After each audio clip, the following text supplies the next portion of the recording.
What's going on YouTube? In this video I want to show you how to replace your battery and your key fob when it's dead.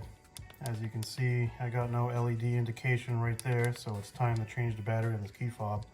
It's a super simple job.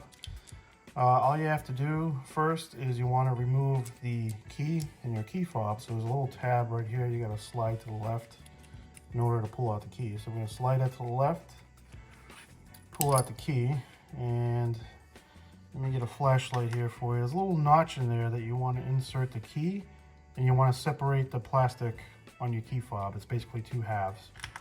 So I'm going to demonstrate that for you here and get to the battery. So you stick your key fob in there, your key into the key fob. You want to twist. You want to have a twisted motion on the key.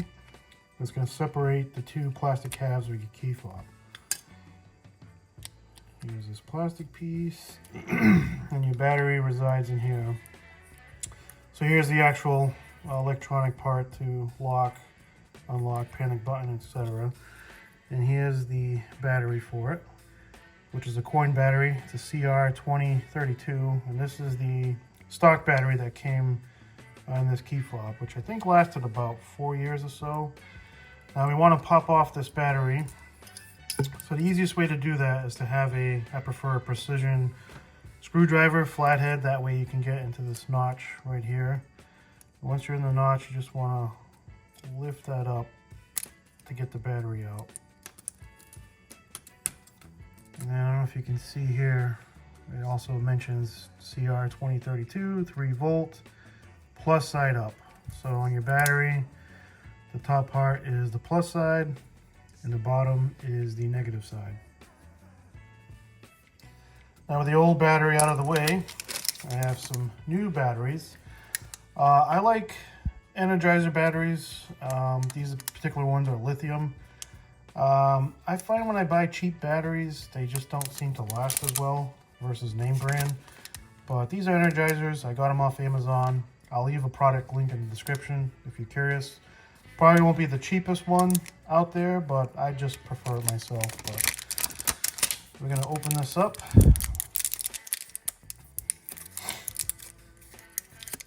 Okay, as you can see, as I mentioned before, here's your plus side, your negative side. And we get the key fob.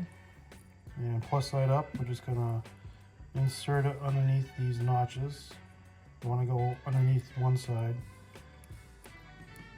And then you're just going to push it down. And let's see, as you can see, we have the LED indication, so this key fob is still good, just needed a new battery. Okay, so now we're going to reassemble everything. If this rubber piece came out and you don't know which way it goes back in, there is these little ridges sticking out on the rubber piece, and those ridges sit in these holes. So that's how you know which way it goes back. And then same thing on this side, where the actual transmitter is going to go into. There's holes in these transmitters on these four corners. And these little ridges right there.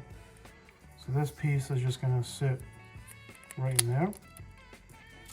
And then we're going to reinstall the two halves and snap everything back into place.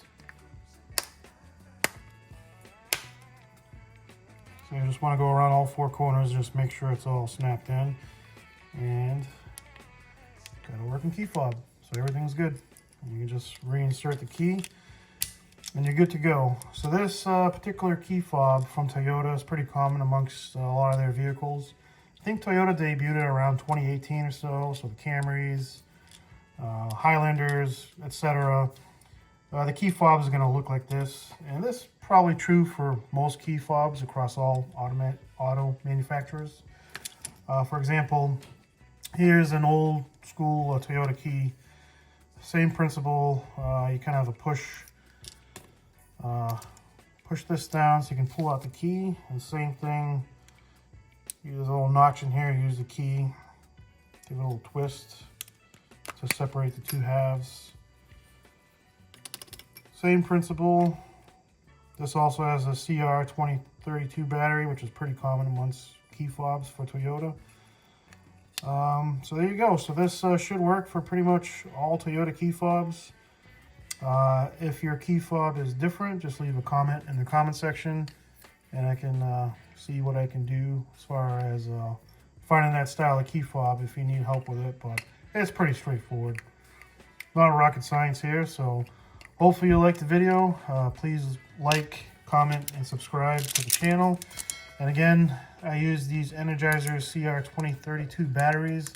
I'll leave a link in the description for them. I got them off Amazon. I think they were 10 bucks for 8 or 10 of them. I can't remember, but I like these and they seem to last a while. I'll catch you in the next video.